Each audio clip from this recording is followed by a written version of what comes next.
Eu assisti Duro de Matar 4.0 e é aquele tipo de filme que tava indo muito no hype de retorno de franquias antigas dos anos 80, anos 90, como por exemplo Rambo e Rocky. A do Rambo, por exemplo, já tem crítica aqui no canal, e crítica do canal também nós temos os 3 filmes anteriores da franquia, que eu vou deixar tudo aqui na descrição e nos cards, caso você queira dar uma conferida. E a pergunta que eu sempre faço quando é esse tipo de filme que faz muito tempo, desde o seu filme anterior, agora com o herói mais velho, mais cansado, mais desgostoso da vida, precisava? Nesse caso, eu não sei se precisava. Diferente do Rambo 4, que não precisava, mas teve uma história muito boa, esse aqui, ele também não precisava acontecer, só que a história não é tão boa assim. Sendo muito honesto, do Duro de Matar 2 pra frente já não precisava mais, porque o Duro de Matar 1 ele já é fechadinho e não precisava de subterfúgios para mais nada. Nesse aqui, já que tem o 2 e tem o 3, por que não fazer o 4? Por que não trazer John McClane de volta para enfrentar um desafio que ele nunca enfrentou antes na vida? Na história nós temos um grupo de hackers que hackearam basicamente todos os Estados Unidos e agora cabe somente a John McClane e um coadjuvante que está junto com ele chatíssimo resolver o problema do país. O que parecia ser um absurdo em 2007, que quando o filme saiu foi em 2007, tudo estar conectado, um cara só num computador resolver todos os problemas e ele conseguir hackear todas as coisas, era uma coisa muito ficção científica, quase impossível. Hoje em dia, em 2024, se encaixa muito bem.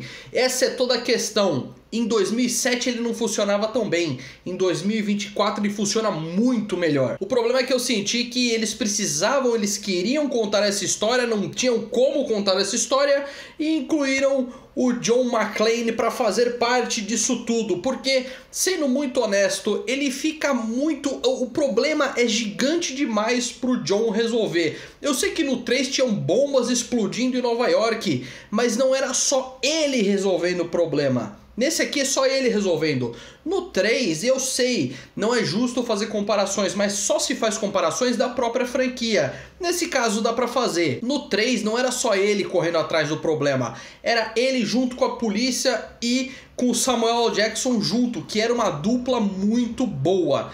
Esse aqui não é uma dupla tão boa, mas nós vamos um ponto de cada vez. Nada nesse filme é realmente empolgante, nada é assim, chama atenção ou cresce os olhos pra você falar, nossa, olha que interessante essa cena, olha que interessante essa tomada. Não, tudo que fica durante o filme é, nossa, que exagerado, nossa, que forçado, nossa, sério que pensaram que eu ia enganar alguém com isso? Sabe aquele tipo de filme que você fala, ei, já começou a mentirada? É isso aí, porque no primeiro filme a gente tem que sempre lembrar do que aconteceu antes pra simular o que poderia acontecer no futuro. No começo ele era infiltrado em um prédio contra terroristas, simples, prático. É real, poderia de fato acontecer. Agora isso, pô, chega uma hora, eu não vou entrar em muitos detalhes aqui, caso você queira ver, é uma crítica sem spoiler, afinal de contas, chega uma hora que é ele contra um caça, e ele consegue ganhar do caça, não tem mistério porque tá no trailer isso. O John McClane, ele se tornou quase um super-herói. Claro, John McClane, eu sempre vou reforçar, quem volta a fazer o John McClane é o Bruce Willis, e ele tá bem, o Bruce Willis, ele encanta com o olhar, ele consegue, ele é um cara muito carismático mesmo. Então, quando aparece, tá acontecendo toda uma treta lá que você não sente que é um filme do Duro de Matar, aí o que acontece? Aparece o Bruce Willis careca, não o John McClane. Quando aparece o Bruce Willis, a gente fica, nossa, olha, alguma coisa. Ele faz umas risadinhas, alguma coisa, que você lembra um pouco o personagem do John McClane, mas basicamente é o Bruce Willis em tela o tempo todo. Tem uma grande diferença, como por exemplo, Rambo e Rocky, não tem como não comparar, porque foram lançados quase na mesma época, essa sequência, esse retorno de filmes que voltaram com personagens antigos e tal. Um exemplo muito simples, quando você vai assistir Rocky Balboa, você sente que é o Rocky Balboa, não o ator. Quando você vai assistir o Rambo, você sente que é o Rambo. Um exemplo muito simples, muito prático, com o próprio Harrison Ford. Em O Despertar da Força, Star Wars Episódio 7, O Despertar da Força, a gente sente que é o Han Solo. Em Blade Runner, o retorno de Blade Runner, a gente não sente que é o Deckard.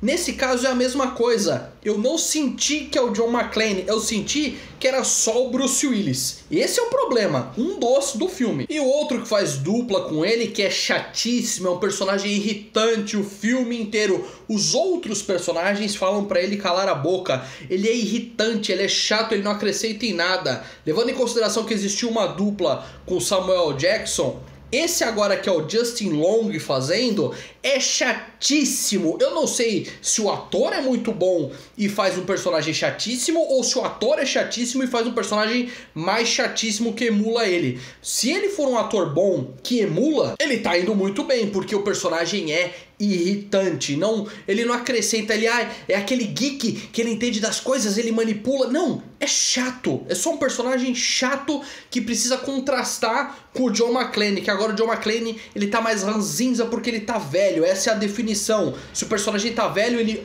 obrigatoriamente tem que estar mais ranzinza. Não necessariamente, não precisava ser assim. Não que não tenha algumas piadas, algumas coisinhas, e muito por causa do Bruce Willis, por causa do jeito que ele faz, por causa de algumas caras e bocas que o Bruce Willis faz, e fica muito bem feito sim nessa questão.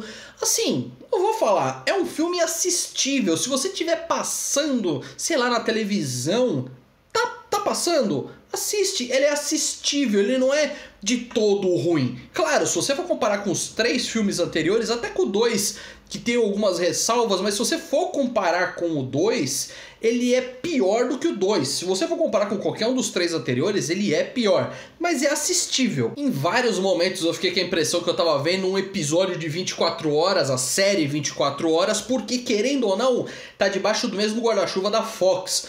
24 Horas lançou em 2001, Duro de Matar 4 em 2007, ou seja, teve todo o tempo de ter uma estética 24 horas. Essa é a sensação que eu fiquei. O vilão, extremamente genérico, extremamente qualquer coisa. Quem faz é o Timothy Olyphant, que ele tá qualquer coisa, sério, parece vilão de série de TV, tá qualquer nota. Aquele fator emocional que sempre tinha nos filmes anteriores, que era o John correndo atrás de algum familiar ou de alguma coisa da vida dos personagens. No terceiro filme era dos sobrinhos dos Zeus. Nesse aqui é a filha dele que é sequestrada pelo Timothy Olyphant. A filha dele que faz é a Mary Elizabeth Winstead, que também tá genérica, tá todo mundo genérico. Não tiveram o tempo necessário para fazer um roteiro bom. Sabe o que é a impressão que eu fiquei? Que é o que eu falei no vídeo do terceiro filme, que é o seguinte: do 1 pro 2 eles não tiveram muito tempo de produzir um roteiro bom. Do 2 pro 3 eles tiveram muito tempo para produzir um roteiro bom e de fato produziram um roteiro bom. Nesse aqui eu fiquei com a impressão que foram saber da existência do Rambo e do Rocky e correram atrás para fazer um logo, porque esse aqui estreou bem no meio entre um e outro. Rambo, Rocky e esse aqui. Esse aqui estreou em 2007, o Rocky estreou em 2006 e o Rambo em 2008. Ou seja, vamos competir todo mundo junto ali. Só que eles tiveram, o Rambo e o Rocky tiveram tempo de fazer um roteiro bom. Esse aqui não, parece que foi feito às pressas.